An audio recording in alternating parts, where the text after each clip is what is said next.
Senior صحافی اور تجزیہ کار حامد میر کے مطابق عجیب حکومت ہے جن کے ساتھ مذاکرات کرتی ہے اور پھر ایک تحریری معاہدہ بھی کرتی ہے، کچھ عرصے کے بعد انہیں دہشت گرد قرار دے دیتی ہے، ان پر پابندی لگا دیتی ہے۔ آزاد جموں و کشمیر حکومت کی طرف سے جموں کشمیر جوائنٹ عوامی ایکشن کمیٹی پر پابندی کا معاملہ دراصل خود حکومت کے بارے میں کئی سوالات کو جنم دے رہا ہے۔ میرے سامنے ایک دستاویز موجود ہے، یہ حکومت اور جموں کشمیر جوائنٹ عوامی ایکشن کمیٹی کے درمیان 4 اکتوبر 2025 کو طے پانے والا ایک معاہدہ ہے، جس پر موجودہ وفاقی حکومت کے 5 وزراء سمیت آزاد کشمیر کے موجودہ وزیر اعظم فیصل ممتاز راٹھور اور ایکشن کمیٹی کے 3 رہنما راجہ امجد، شوکت نواز میر اور انجم زمان ایوان کے دستخط موجود ہیں۔ جن وزراء نے اس معاہدے پر دستخط کیے وہ اب ایکشن کمیٹی کو دہشت گرد قرار دے رہے ہیں۔ لوگ مجھ سے پوچھ رہے ہیں اس حکومت کو 8 ماہ پہلے کیوں پتہ نہ چلا کہ ایکشن کمیٹی والے دہشت گرد اور ملک دشمن ہیں؟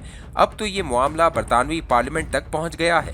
برطانوی پارلیمنٹ میں کشمیر گروپ کے سربراہ عمران حسین نے 30 دیگر ارکان کے دستخطوں سے حکومت پاکستان کو مشترکہ خط بھیجا ہے، جس میں آزاد کشمیر میں پیدا ہونے والی صورتحال پر تشویش کا اظہار کیا گیا ہے۔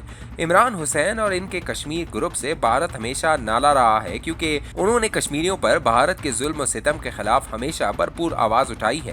آج وہی عمران حسین آزاد کشمیر میں پیدا ہونے والی صورتحال پر افسوس کا اظہار کر رہے ہیں۔ کیا اب عمران حسین کو بھی بھارتی ایجنٹ قرار دیا جائے گا؟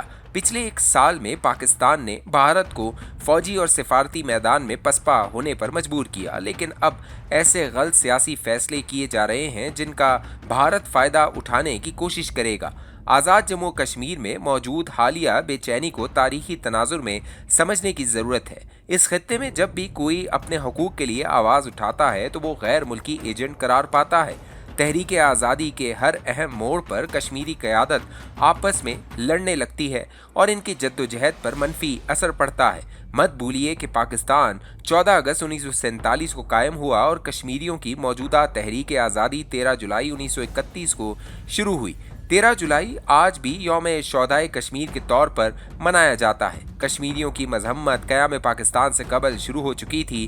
24 اکتوبر 1947 کو سردار ابراہیم خان کی سربراہی میں قائم ہونے والی آزاد کشمیر کی پہلی عبوری حکومت نے اعلان کیا تھا کہ ہمارا اصل مقصد پوری ریاست کو ڈوگرا خاندان کے تسلط سے نجات دلانا ہے۔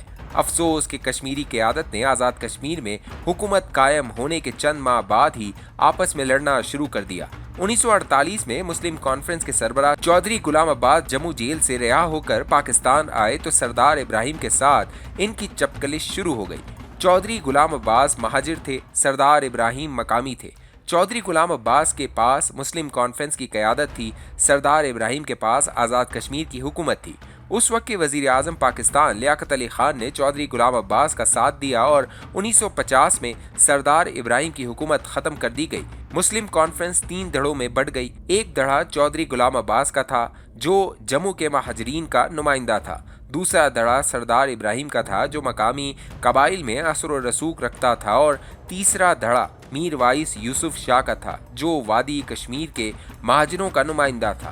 سردار ابراہیم نے اپنی حکومت ختم ہونے کے بعد آزاد کشمیر کے کچھ علاقوں میں اپنی متوازی حکومت قائم کر لی۔ چودھری غلام عباس نے راولپنڈی میں ان کے خلاف ایک جلسہ کیا جہاں سردار ابراہیم کے حامیوں نے ہنگامہ کر دیا اور ایک کشمیری مہاجر خواجہ غلام الدین وانی مارا گیا۔ وزیر اعظم پاکستان لیاقت علی خان نے سردار ابراہیم کی متوازی حکومت کو ختم کرنے کے لیے راولاکوٹ میں فوجی آپریشن کا حکم دیا۔ فوج اور مقامی قبائل میں لڑائی ہو گئی۔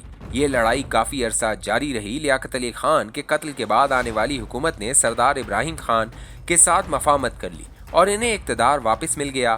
پونچھ میں ایک اور بغاوت 1955 میں ہوئی۔ اس بغاوت میں خان آف منگ کے نام سے مشہور کرنل خان محمد خان نے باغ میں اپنی حکومت قائم کر لی۔ اس بغاوت کی وجہ مقامی انتظامیہ کی طرف سے کی جانے والی وعدہ خلافیاں تھیں۔ بعد میں خان آف منگ نے گرفتاری دے دی، انہیں غیر ملکی ایجنٹ قرار دیا گیا، لیکن عدالت میں ان پر کوئی الزام ثابت نہ کیا جا سکا۔ 1958 میں جنرل ایوب خان نے مارشل لاء لگایا اور سردار ابراہیم خان کی حکومت ختم کر کے ایک کشمیری مہاجر کے ایچ خورشید کو ریاست کا صدر بنا دیا گیا۔ کے ایچ خورشید زیادہ دیر ایوب خان کے ساتھ نہ چل سکے۔ جب محترمہ فاطمہ جناح نے ایوب خان کے خلاف صدارتی الیکشن لڑا تو کے ایچ خورشید